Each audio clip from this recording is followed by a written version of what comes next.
Convicted drug trafficker Frank Nabulisa will only serve 12 years, and Masocha says Malema's early rise motivated him to starting a party. I'm Lebo Changala with this news update. Convicted drug trafficker Frank Nabulisa will only serve a 12-year prison term after the Constitutional Court overruled the Supreme Court of Appeal's decision to increase his sentence to 20 years. The Constitutional Court says the state should have launched a cross-appeal if it wanted to challenge the sentence imposed by the High Court.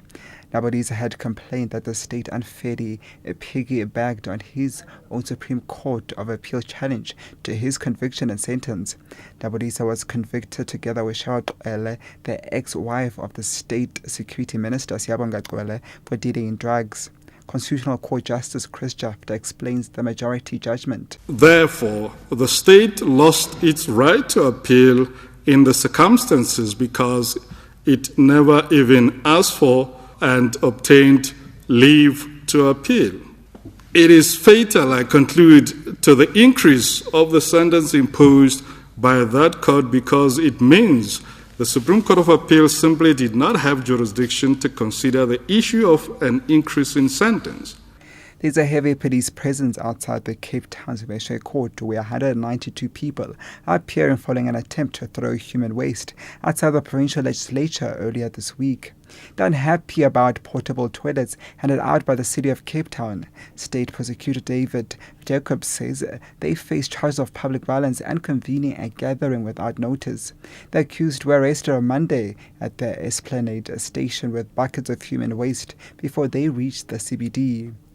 Political analyst Elvis Masocha says Julius Malema's early rise to political power and privileges may have motivated him to consider starting a new political party. Malema has accused the ANC leadership of lacking ideological direction and says he's consulting with others to see if there's a need to form a new political party.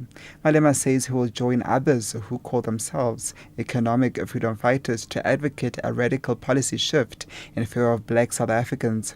Malema had earlier insisted that forming a political party was not an option. Masowa says Malema's life has been that of a politician since a tender age. He's a young man who has been exposed to power, political power and privileges at a very young age. He can't survive outside politics. I knew it from then that definitely Malema will form a new political party in order to sustain the life that he was living, in order to get the benefits and privileges that he used to get when he was still a politician. And since former President Nelson Mandela's admission to a Pretoria hospital on Saturday, his name has become one of the top searched on the net. It's the third time this year the global icon was admitted to hospital. According to the Google Insight Stats, an online analytical tool, Tata, as he's fondly known, is the number one fastest rising search item on the web. Reports say the surge in online search terms around the world include Nelson Mandela and apartheid.